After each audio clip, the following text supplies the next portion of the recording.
कशाला सगळ्या महाराष्ट्राच्या आरडतून वरड सुटलेली आहे ती महाविकास आघाडी जी सुटली काय नाही तुम्हाला सांगतो. सगळं नेता आहेत, उद्धव साहेब आहेत, ती पवार साहेब आहेत, सगळी साहेबच आहे ती सगळी.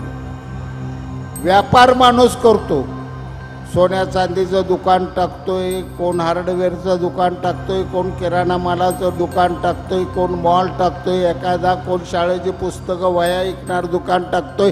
पण या महाविकास आघाडीने आता भंगार गोळा करायला महाराष्ट्रात सुरू केलंय. भंगारचा पडीक माल कुठं आहे तेवढा उचलत्या ते इनकमिंग झालं. इनकार कसलं इनकमिंग काय? महाराष्ट्रातला तमाम मतदारा इनकमिंग एकनाथ शिंदे एका नावाभोवती झालेला आहे. आता कुणाचं काय चालत नाही, सगळ्यांनी बसा, शांत राहा. गुडघं दुखवून घ्यायचं ना हातात बावटं सोळायचं संध्याकाळी सारखं असं करून असं करून. आता राहिलेलं भाविक कुठं नेमकं घालवायचं सांगता का मला? 10-12 जण मुख्यमंत्री, भावी मुख्यमंत्री, 10-12 पोस्टर आहेत. अरे उद्याचा मुख्यमंत्री ठरलेला आहे, सांगायला लागत नाही. महाराष्ट्र जनतेने निर्णय घेतलेला आहे, फक्त मताच्या पेटीपर्यंत जायचं आहे. दिसला धनुष्यबाण का दाब बटन, दिसला धनुष्यबाण दाब button, toy toy toy machine वाजणार आहे. शिंदे साहेब पुन्हा मुख्यमंत्री होणार आहेत, यात मात्र कोणी शंका बाळगू नका. जे जनतेच्या मनात बसलेलं नेतृत्व आहे ते नेतृत्व परमेश्वराला सुद्धा हटवता येत नसतं म्हणते. आणि त्या खात्याच्या मंत्र्याकडे जातो. टेंबूचा 6वा टप्पा आम्ही मंत्रालयात मागितला नव्हता, वर्षा बंगल्यावर मागितला नव्हता. टेंबूचा 6वा टप्पा मी आणि अनिल भाऊनी मागितला होता. ते गुवाहाटीच्या हॉटेलमध्ये एकनाथ शिंदे साहेबांना मागितलेला होता. आज आमच्यावर जे टीका करताय, गुवाहाटीला गेले गद्दार आहे, त्यांना आज निक्षून मी या ठिकाणी सांगतो, माझे गुरु असलेल्या भाऊंच्या या व्यासपीठावरून सांगतो. तुम्ही सतत आम्हाला सातत्यानं आम्ही गुवाहाटीला गेल्यापासून तुम्ही गद्दार आम्हाला म्हणता. गद्दारी तुम्ही केलेली आहे. पहिल्या दिवशी आम्ही भारतीय जनता पार्टी बरोबर निवडून आलो, मित्र पक्ष म्हणून आम्हाला भारतीय जनता पार्टीच्या नेत्यांनी कार्यकर्त्यांनी भाषण आमच्यासाठी केले, त्यांची मतं आम्ही घेतली. आणि निवडून आल्यानंतर मात्र आम्हाला किती हॉटेलमध्ये पळवलं शिंदे साहेब, तुम्ही हॉटेलची नावं सुद्धा ध्यानात राहिली नाहीत. या हॉटेलातनं बॅगा घ्या, त्या हॉटेलात टाका, त्या हॉटेलातनं 2 दुसरा उचला, तिकडल्या हॉटेलला पोटाला अन्न सुद्धा नीट देत नव्हती. अशी सगळी नेते मंडळी आहे. साहेब तुम्ही बी त्यात होता त्यावेळी. आम्ही बोंबलून साहेबांना सांगत होतो, शंभूराजे देसाई, मी, अनिल भाऊ साहेब ही करू नका हो, लय वाटोळ आमचं होतंय. आमदार एवढ्या वेळ भाजपबरोबर आपण गेल्याला चांगलाही घोटाळा काहीतरी मोठा होतो, साहेब तुम्ही काहीतरी निर्णय घ्या. त्यावेळी शिंदे साहेबांनी 16-17 आम्ही आमदार होतो. साहेबांनाही प्रसंग आठवत असेल. साहेबांनी एकच सांगितलं, आपले नेते उद्धव साहेब मुख्यमंत्री होणार आहेत, कुणी काही आता बोलायचं नाही. हे प्रेम स्वर्गीय बाळासाहेब ठाकरे यांच्या कुटुंबावर अंतःकरणापासून करणारे आज हे मुख्यमंत्री. आणि आम्हाला तुम्ही वेगवेगळ्या व्याख्या देताय. हिम्मत असेल तर उद्धव ठाकरेने त्याच्या आदित्य पवाराच्या डोक्यावर दूध व्हायचं, डोक्यावर हात ठेवायचा आणि 50 खोकी आम्हाला दिली म्हणून सांगायचं. नसाल तरी पाटलाच्या आवडा शहाजी पाटील माझ्या दिग्विजय पवाराच्या डोक्यावर हात ठेवतो आणि दिग्विजयची शपथ घेऊन मी सांगतो आम्हाला 50 खोकी मिळाली नाहीत म्हणून. कशाला सगळ्या महाराष्ट्राच्या आरडतून वरड सुटलेली आहे ती महाविकास आघाडी जी सुटली काय नाही तुम्हाला सांगतो. सगळं नेता आहेत, उद्धव साहेब आहेत, ती पवार साहेब आहेत, सगळी साहेबच आहे ती सगळी. व्यापार माणूस करतो, सोन्या चांदीचं दुकान टाकतोय, कोण हार्डवेअरचं दुकान टाकतोय, कोण किराणा मालाचं दुकान टाकतोय, कोण मॉल टाकतोय, एखादा कोण शाळेची पुस्तकं वह्या विकणार दुकान टाकतोय. पण या महाविकास आघाडीने आता भंगार गोळा करायला महाराष्ट्रात सुरू केलंय. भंगारचा पडीक माल कुठं आहे तेवढा उचलत्या ते इनकमिंग झालं. इनकार कसलं इनकमिंग काय? महाराष्ट्रातला तमाम मतदारा इनकमिंग एकनाथ शिंदे एका नावाभोवती झालेला आहे. आता कुणाचं काय चालत नाही, सगळ्यांनी बसा, शांत राहा. गुडघं दुखवून घ्यायचं ना हातात बावटं सोळायचं संध्याकाळी सारखं असं करून असं करून. काय याचा फायदा होणार नाही. जनतेच्या हृदयावर ज्यांनी 2.5 वर्षात रात्रंदिवस काम करून स्वतःचा अधिराज्य मिळवलं ते मुख्यमंत्री एकनाथजी शिंदे साहेब आहेत. तळागाळातल्या प्रत्येक माणसाचा प्रश्न, असंख्य उदाहरणं आहेत. जी आर आहेत. भाषणात सांगताना काय सांगून काय नाही होतं. आम्ही जर गुवाहाटीला गेलो नसतो तर लाडक्या बहिणीला 1500 रुपये महिन्याला मिळालं असतं का? आम्ही जर गुवाहाटीला गेलो नसतो तर शेतकऱ्याची वीज बिलं माफ झाली असती का कायमची? आम्ही गुवाहाटीला गेलो नसतो तर 200 कोटी जळीताचं पैसे शेतकऱ्याला मिळालं असतं का? आम्ही जर गेलो नसतो तर माझ्या मुलींना MD MBBS IAS SP होण्यापर्यंतचं शिक्षण सगळं मोफत करायचा निर्णय झाला असता का? और निर्णय घ्यायला कमीत कमी माणूस भेटावं तर लागतो. 2 वर्षात मुख्यमंत्र्याचा चेहरा फक्त 2 वेळा बघायला मिळाला. आता मतदारसंघाला काय सांगायचं आहे? वेळ कमी आहे, मला जास्त बोलायचं नाही. मी एवढंच सांगतो मित्रांनो, शिंदे साहेब तुम्ही मुख्यमंत्री आहात, राज्याचे मालक तुम्ही आज आहात. कशाला आता वाट बघायची? काय मामलेदाराला बोलवा इथं, त्याला मोजा म्हणावून जाहीर करून टाका सुहास बाबराला आमदार. मतं बी घ्यायला नको, पेट्या बी नको, ती यंत्रणा बी नको, डळडळीचे ते दिसायला लागले. आता काय शिल्लक राहिलंय का? कशाला 2 महिने का? आम्ही ते सुहास बाया म्हणला इथं की भावी तेवढं मला म्हणू नका. मला तिथं सांगितलं, हेलिपॅडवर सांगितलं, बापू मला भावी म्हणायचं नाही तुम्ही. 7,500 ते 8,000 भावी आमदार महाराष्ट्रात हिंडतात. निवडून येणार 288 आहेत. आता राहिलेलं भाविक कुठं नेमकं घालवायचं सांगता का मला? आणि 10-12 जण मुख्यमंत्री, भावी मुख्यमंत्री, 10-12 पोस्टर आहेत.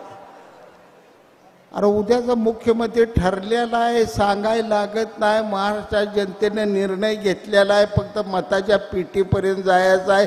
दिसला धनुष्यबाण का दाब बटन, दिसला धनुष्यबाण दाब button, toy toy toy machine वाजणार आहे.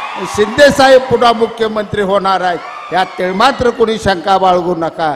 जे जनतेच्या मनात बसलेलं नेतृत्व आहे ते नेतृत्व परमेश्वराला सुद्धा हटवता येत नसतं. म्हणून अनेक भक्त परमेश्वरापेक्षा मोठे झालेले आहेत. आज जनतेची सेवा शिंदे साहेबांनी केली, अहोरात्र झोपून केली. साहेब मी गेली 3 दिवस हे पत्र दिलेलं देण्यासाठी मुंबईला होतो. मी ठाण्या घरी सुद्धा गेलो. वेगवेगळी कारणं सांगत होती, पण मी तुमच्या जवळच आहे म्हणून सांगितलं. एकानं ये डोळ्याचं ऑपरेशन झालंय साहेब, काय भेटत नाहीत. सगळ्यात शरीरात जर नाजूक कुठला अवयव असेल तर डोळा आहे. आणि अशा डोळ्याचं ऑपरेशन केल्यानंतर सुद्धा 12 तास विश्रांती मुख्यमंत्री साहेबांनी घेतली नाही. 12 तासातच पुन्हा कामाला लागले, रात्रंदिवस जनतेचे प्रश्न सोडवायला लागले. हे मुख्यमंत्री तुम्हाला भाग्याने मिळाले. गुवाहाटीला जाण्याची पहिली गाडी होती कुणाची? आम्ही साहेबांना सगळ्यांनी सांगितलं, त्या संजय राऊताला मतं आम्हाला आयुष्यपद होऊ द्यायची नव्हती. साहेबांना म्हणतो, अहो ह्याला कशाला मतं दे सांगता, ही नाही ती बडबडत आहे, नको याला मतं दे. साहेब म्हणले संजय राऊत महत्वाचं नाही, शिवसेना. स्वर्गीय बाळासाहेब ठाकरेंच्या पक्षाचं नाव बदनाम होता कामा नये. एवढी मतं असताना संजय राऊत पडला कसा? तुमच्या सगळ्यावर नव्हे तर महाराष्ट्रातल्या प्रत्येक शिवसैनिकाला डाग लागेल. गपचूप सगळ्यांनी मतदान करा. मतदान केलं आणि आम्ही निघालो. पहिली गाडी माझी गेली ठाण्याला आणि मी शंभूराजेची वाट बघत बसलो. साहेब मी बोललो नाही, आज बोलतो. राज्य गृहमंत्री होते आमचे. पोलीस गाडी एक माझ्या गाडीला सारखी त्या पुलाच्या अलीकडे येडा मारायला लागल्या. मिळलो म्हणलं आता गावलो आपण तडाख्यात. त्याची नशीब माझं चांगलं अक्कलकोटचा फौजदार होता. ती फौजदार माझ्यापाशी आला आणि बापू गाडी लवकर हलवा म्हणला, तुमच्यावर नजर ठेवायचं, आम्हाला फोन आल्या ते म्हणलं. मी म्हटलं चल चहा तर पिऊ लागा, सकाळजणं पोटात काय खाल्लं नाही, चहा बिस्किट चार मला शंभूराजा गाडीची वाट बघायची होती. चहा बिस्किट खाईपर्यंत शंभूराजेने अनिल भाऊ दोघं आलं. भाव आल्या आल्या मला बाप माझा आला, आता निवास झालो काय मला होत आहे.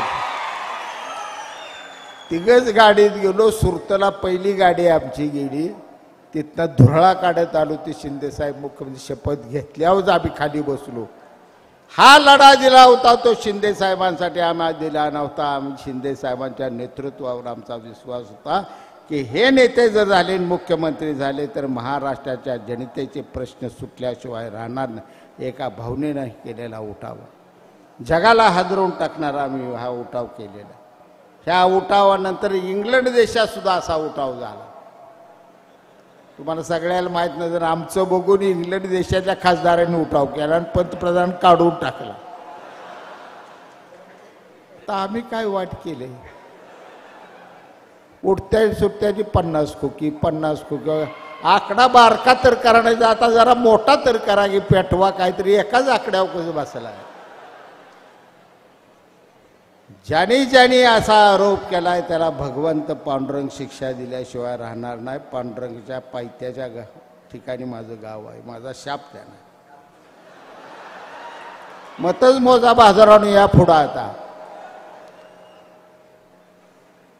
दिल्ली दाडे आहे, महाराष्ट्रात दाडे आहे आणि आमची बी दाडे आहे.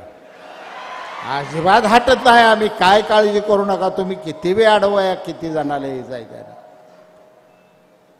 भाषण लांबत जाणार आहे. मला ही बडबडाई सवय आहे. मी थांबतो या ठिकाणी, कारण साहेबांचं हेलिकॉप्टर ढगामुळे जाणार नाही. एवढंच सांगतो मित्रांनो, कॉलेजचं जीवन माझं ह्या गावात गेले.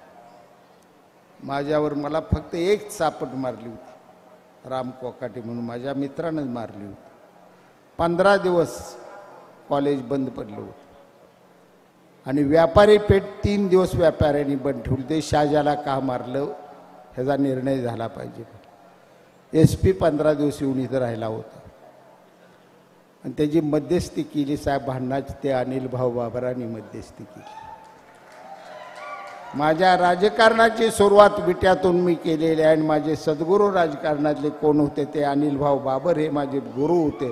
माझ्या गुरुच्या आज फोटोला वंदन करण्याची वेळ माझ्या वेळेला नको होते. आज भाऊनं आग्रह केला, नाही काय होते, मी पित्त झाला असं सांगलीला जाऊन येतो. पण काळानं घात शेवटचा श्वास स्वतःचा सोडेपर्यंत सुद्धा जडितेच्या प्रश्नाची प्रामाणिकपणा राहणार हे नेतृत्व. 7 वेळा निवडणुका लढल्या, 3 वेळा पडले, 4 वेळा निवडून आले. पण पडल्यानंतर सुद्धा तेवढ्या जोमानं कामाला लागणार अनिल भाऊ बाबर हे महाराष्ट्रातलं एकमेव उदाहरण आहे मित्र. आणि या गुरुचाच मी सगळा सल्ला घेतला. माझ्या एवढं तर राज्यात कोण पडलंच नाही. आमच्या गणपतराव देशमुखाचं साहेब सगळ्यात जादा निवडून आलेलं रेकॉर्ड आहे सांगोल्याचं. सांगोल्याचं सगळ्यात पडायचं रेकॉर्ड बी आमचं सांगोल्याचंच आहे. ते आम्ही काय दुसऱ्याला जाऊ दिलं नाही. किती वेळा पडलो तरी पुन्हा मैदान गणपतराव विरोधात उभाच आहे. येईसू गारडीला सुवासी लहान होती, भाऊच्या पायापुढे कसं करायचं, आजा उभारा कसं घडत असतं घडायचं तसं.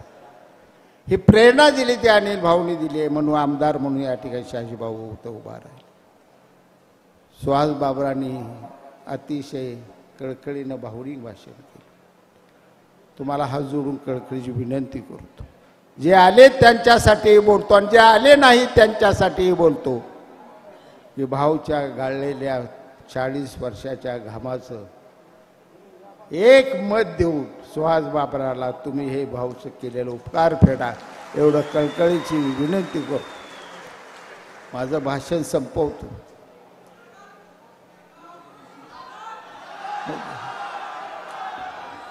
हॅलो रफिक भाई, कुठं आहे तुम्ही? का नेते कुठं गेलाय काय सांगितलं नाही, काय नाही. रिकुताय रडायला लागली. इथं तालुक्यातली माणसं सगळी काळजीत पडल्यात. आम्ही सध्या गुवाहाटीत आहे. काय झाडे, काय डोंगर, काय हॉटेल, समद काय ओके आहे. मुख्यमंत्री एकनाथ शिंदे साहेब ओके आहेत. आमदार सुहास बाबर अति ओके आहेत. जय हिंद, जय महाराष्ट्र.